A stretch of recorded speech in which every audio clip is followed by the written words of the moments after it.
Okay, good afternoon, everyone. As requested by Abid Saab, that we may have a quick review of the problem which we solved yesterday. Actually, it was the problem of estimating the endurance time with respect to the load or demand of the work. For example, we were having like maximum capacity of the person, maximum gripping ability of a person.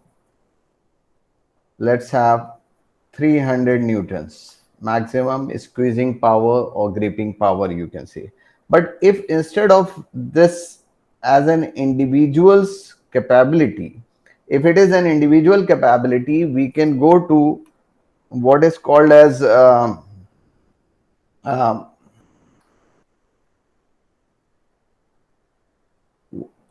what is called as a endurance time in terms of the percentage of the demand of the work or the ratio of the demand of the work. Here, for example, we have P is a ratio of level of the force required. So if level of the force required is, for example, 100 newtons in that particular task in gripping or in cutting, for example, which is with respect to 300 newtons of the maximum capability of the person, the ratio is nothing but 0.33. So in that case, we are having this ratio as a p value, and this p value can go to the Rombert's formula for calculating the endurance time. This is what is called as endurance time. This endurance time is nothing but the time to endure the task at the given load condition of 100 newtons with to the maximum duration the person can hold it.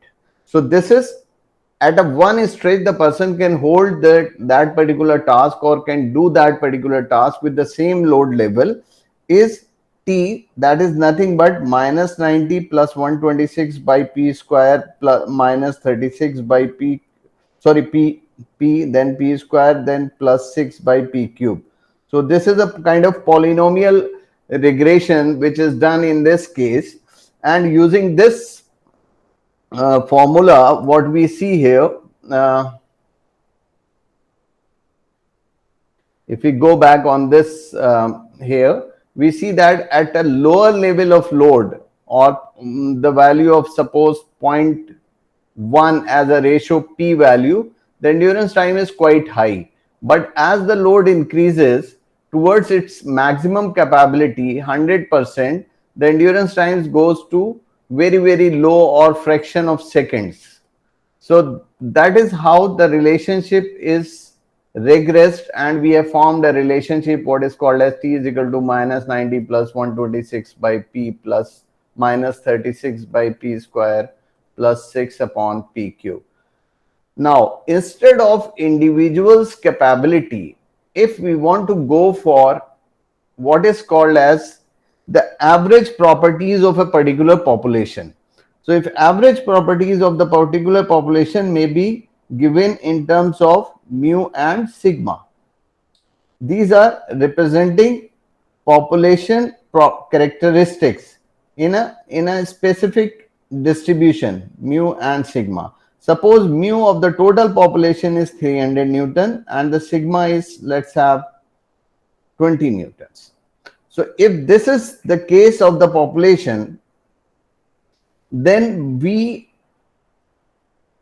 have to find out the endurance time, and in that case endurance time for suppose lowest or weakest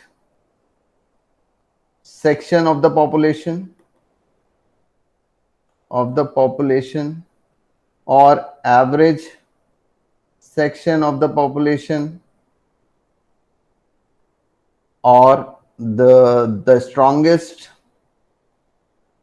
section of the population. So in this case, we will take the help of what is called as,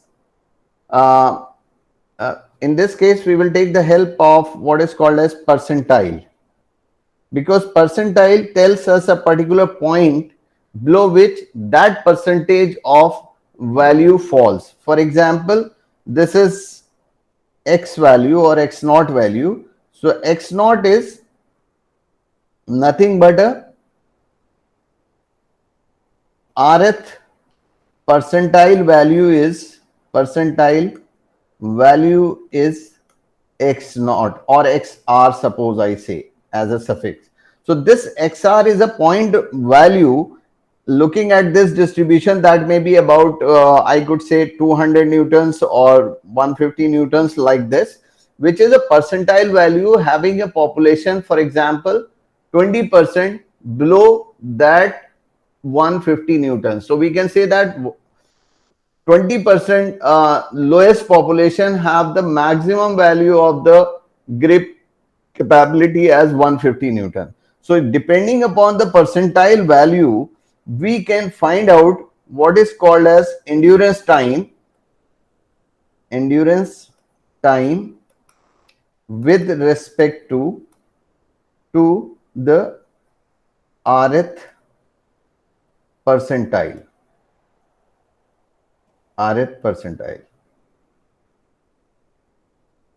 Okay, so with respect to rth percentile, so if we are looking for the weaker section, we will, let's have 5th percentile population, or if we are looking for the strongest people, then we might have 95th percentile value. That, and for the average population, you may go for 50th percentile value, like this. So first of all, the main point is to know what is the X in this distribution for 5th percentile value or 95th percentile value. To know this thing, we have to go for taking the help from what is called as normal distribution. And if we suppose the population is normally distributed, then in this case, mean is 300 newtons, variance is given as 30 newtons, sorry, standard deviation is 30 newtons. If we are interested to find out 5th percentile value, then this area under the curve is 0.05 as a probability, and this is a point X 5th percentile value. So to calculate this X 5th percentile value, we had to transform this normal distribution into standard normal distribution. That is nothing but called as Z distribution. So in the Z distribution, what happened? Mean becomes 0 and variance or standard deviation becomes 1, because we transform X into Z, and respective Z for 5th percentile value is nothing but X5 minus mu upon sigma. So we transform this, but this area under the curve remains same for this particular point, X 5th, Z 5th. So this value we can take from the tables of Z distribution, or there are some online Z value calculators available. So in this case, if your value is 0.05, then with respect to this, the value of Z alpha from the table is nothing but, as I remember correctly, it is minus 1.645 when you see from the table. So if it is, this value is minus 1.645 is equal to X 5th percentile value minus 300 is the mean and 30 is the sigma. We can calculate the X 5th percentile value. This is nothing but the MVC or maximum gripping power for weaker section of the population having overall mean as 300 newtons. So for weaker sections, you could be able to find out the endurance time. The endurance time may not be same for everyone in that particular population. It may be less for weaker section, it may be more for stronger sections. So depending upon that, we can redesign the task. So for weaker section of the populations, once we know the maximum capability, we can calculate the value of P. If suppose this value comes about, I say 200, for example, 200 newtons, then if it is 200 newtons, we can find out the value of P when the task required a value of 100 newtons and the maximum capability is, instead of 300, it remains 200. So the ratio become 0.5. So when the ratio become 0.5, your endurance time T is nothing but minus 90 plus 126 by 0.5 plus minus 36 by 0.25 plus 6 by 0.625. So it will be, or 625 or 0.0625, whatever it is. So that way you can calculate the endurance time, and that will become approximately 66 seconds. So for average population, you have to calculate, then in that case, this will become 300. But for weaker section, it will become 0.5. For a stronger section, because this is task requirement, this is task requirement, and this is the maximum capability. So the ratio of task requirement with respect to maximum capability can change if the maximum capability of the person changes. So that was a kind of quick review of what we were discussing about, the endurance time. Now, thank you, Professor. Very brilliantly no put. problem. Okay, so so now moving further from this towards what is called as VO2 max and fatigue calculation. In this case, we will calculate the amount of time that person may require to perform the task with respect to the oxygen intake, and that oxygen intake is also depending upon this formula is given by, okay, so moving further, this formula is given by Lohibera. This is given by Lohibera 1986 et al. So there were many authors for this particular formula. And what is this formula? This formula is basically a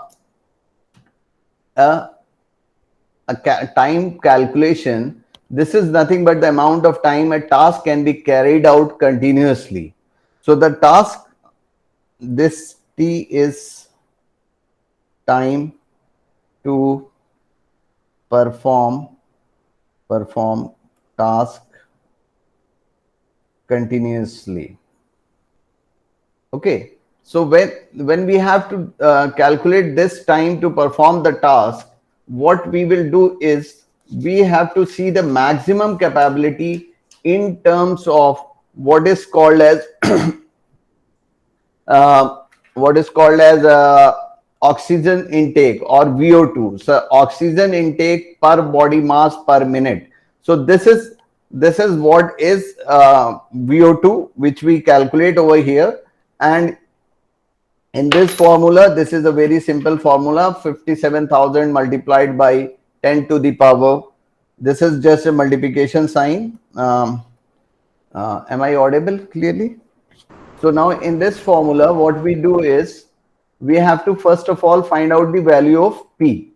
So to find out the value of P, we can understand what is the demand of the work. So this P is nothing but the ratio of VO2 with respect to VO2 max.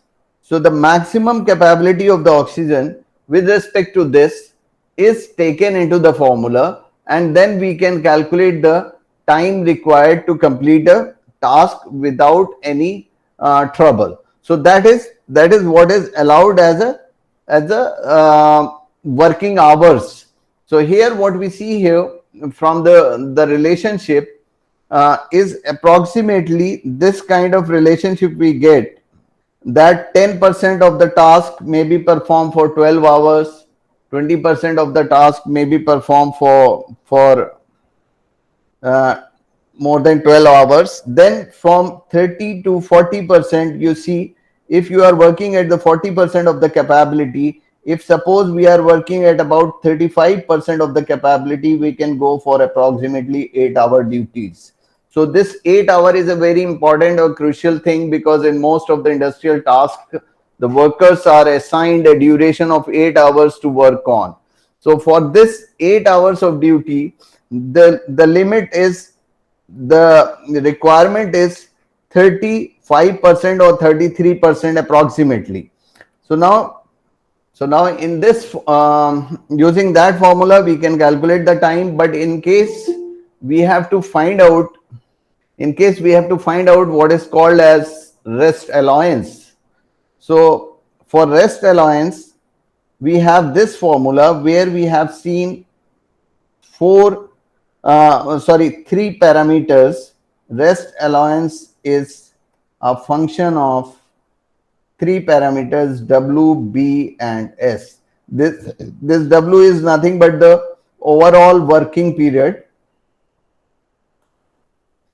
B is nothing but oxygen uptake for the given task or job. So in that particular job, whatever is the oxygen uptake, that is B. S is a standard uptake for a continuous work. For example, you had seen a table over here. There are standard uptakes are given. So whether it was 20% of the maximum or 35% of the maximum, as I said, for 8 hours, it may be 33 or 35. Some have said 33, some says 35. But I was just giving an approximate value in between. So the standard uptake of oxygen is nothing but 33% of the maximum capability of the person. So now in this case, you see over here, the given task, B is the oxygen uptake during the task, S is the standard uptake for the continuous task. Now, looking at the problem, what you see at the bottom over here, using a forestry work, for example, the worker is felling a tree, or in that he spends 0.5 hours at an oxygen uptake of 2.64 liters per minute, and the standard uptake is to be 1 liter per minute. So 1 liter per minute is given as a standard uptake. So if it is already given to you, you can take it as S, but if it is not given, then we have to calculate it according to the table shown to you. So in this case, the standard uptake is given 1 liter per minute, and for 0.5 hour working for a tree to fell, this is given as 2.64. So using the Muller's Sir, voice not formula. coming. Yes, my voice is not coming. Hello. Yes, it's here. I can see it. Hello. Yes, sir, you are audible. Your Okay, voice is fine. clear. Okay, You're thank audible. you. So there are three parameters which we must know over here.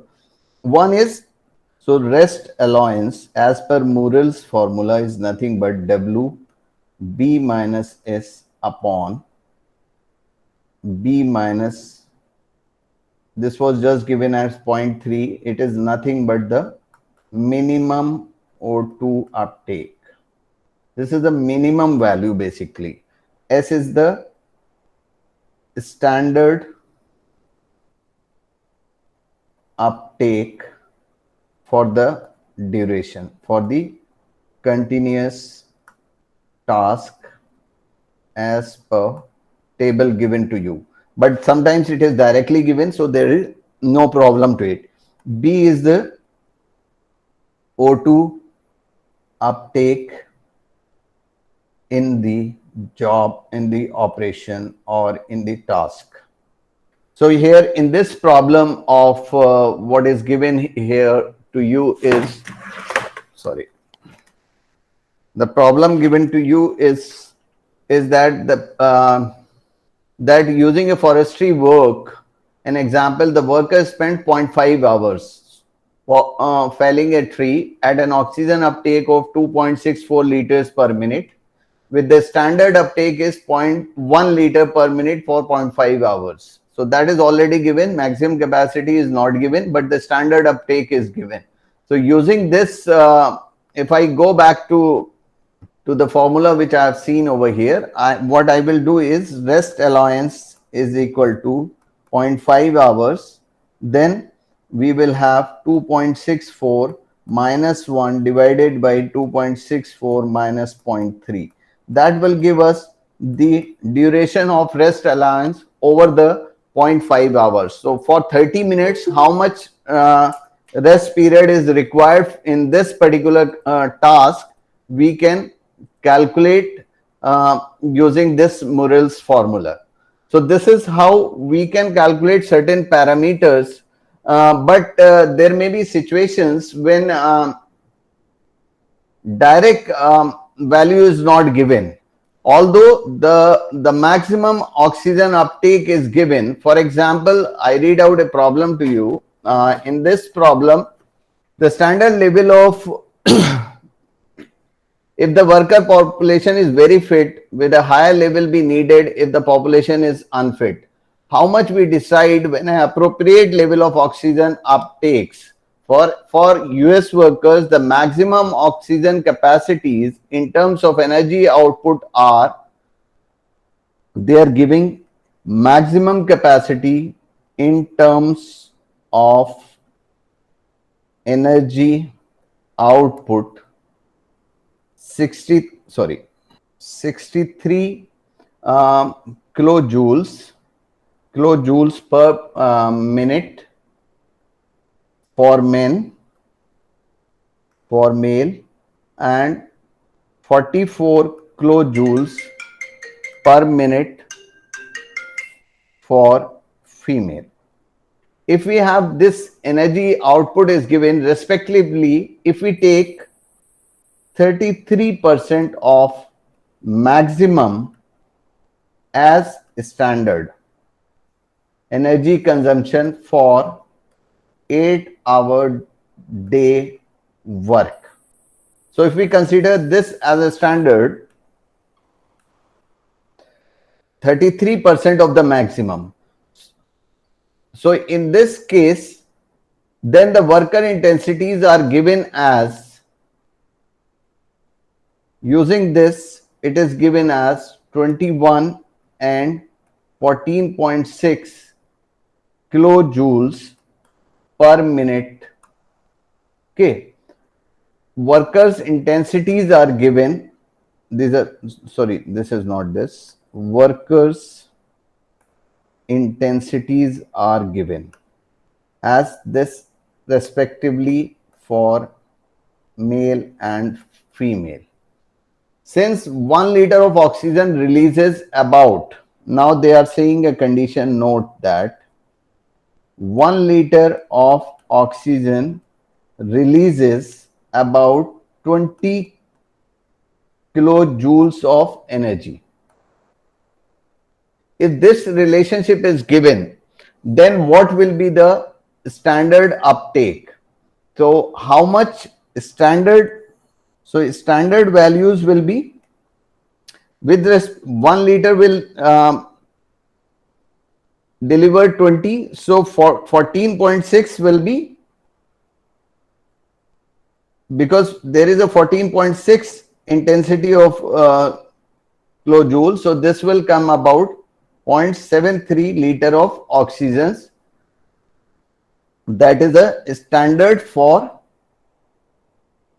female, and standard for male is 21 kilojoules of energy per minute. So with respect to 20, it will become 1.0 5 liters for male.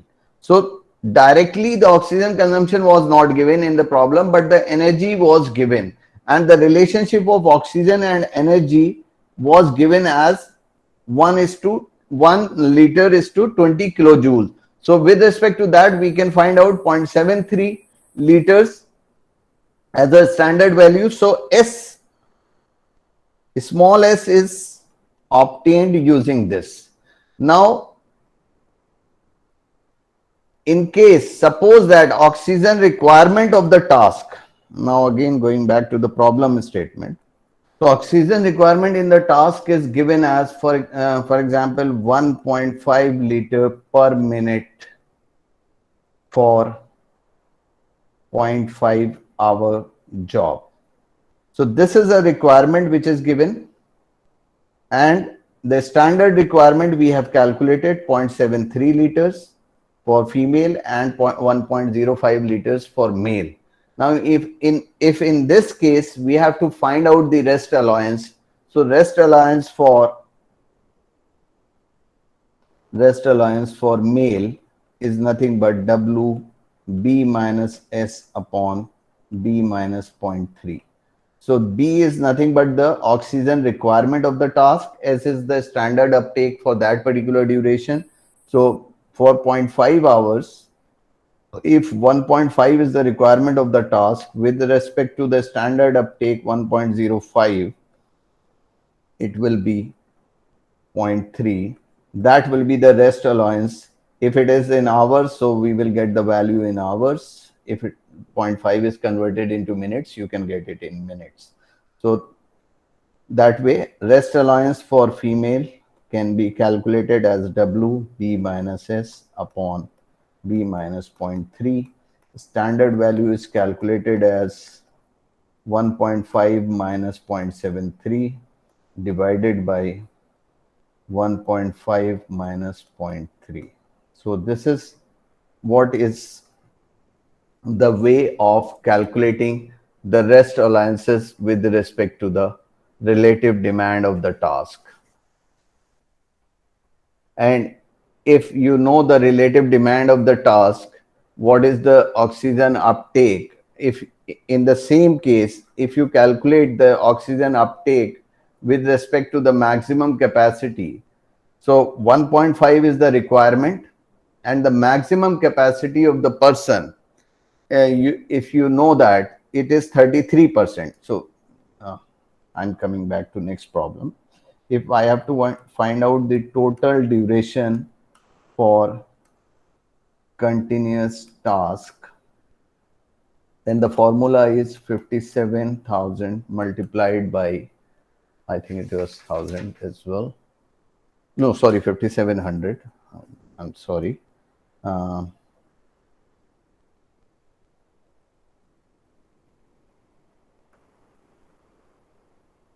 Multiplied by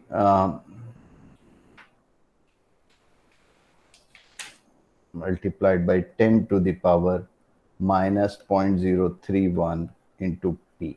So what is P? P is the demand of the task upon maximum capability of VO2. So demand was 1.5 liters. It is same for male and female. Suppose this is for male. But the maximum capacity, the 33%, we know that. What is 33%? That was 1.05 liters. So what will be the 100% of this? It will be multiplied by, this is 33%, so we can convert it and into 100%. So for 1% it will be, and then for 100%, so divided by 0.33, we will get it about what is the value is 3.15 liters. So this will be 3.15 liters. So we can get the value of ratio is 1.5 divided by 3.15 as 0.48. So 0.48 is the relative requirement of oxygen for that particular task for the male population. So if we substitute this value in here, we can calculate the time for the continuous work by male population. That can be calculated using this formula. Now for female, the same thing we can repeat, that P we will calculate, and P for female will be calculated as 1.5 is the task requirement, so we cannot change it, divide by the maximum capacity, and maximum for 33% you have the requirement 0.73 liters. So for 100% the requirement will be approximately 2.2 liters. So when we get this, we will substitute 2.2 liters here, and the ratio you will get as 0.68. Substituting this into T as 5700 multiplied by 10 to the power minus 0.031 P. So substituting the value of P in here, you can calculate the time for continuous work.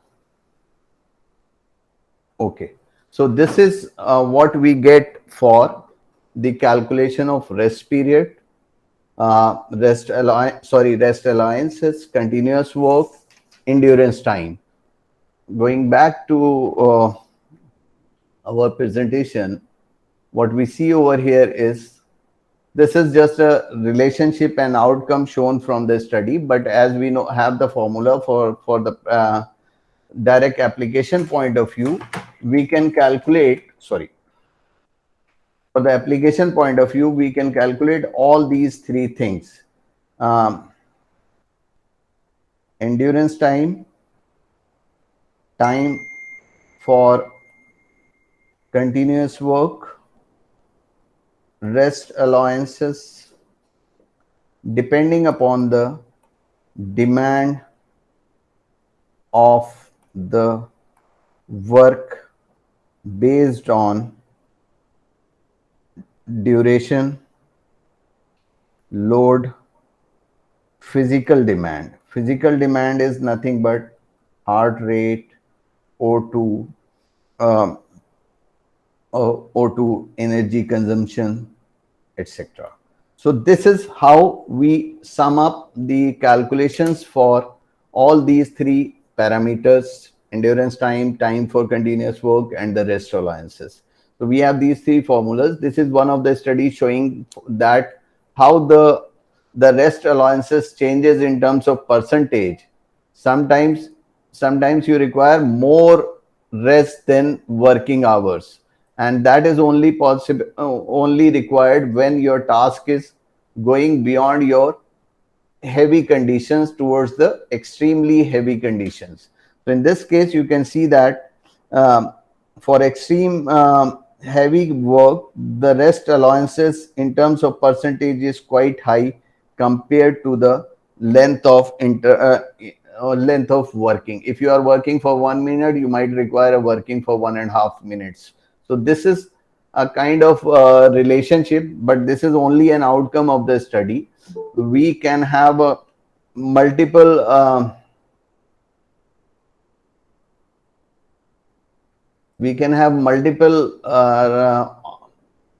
calculations possible, and in the book of Bridger, we have certain problems at the end of the book. You can try to solve them, and these problems will give you a kind of boost in understanding the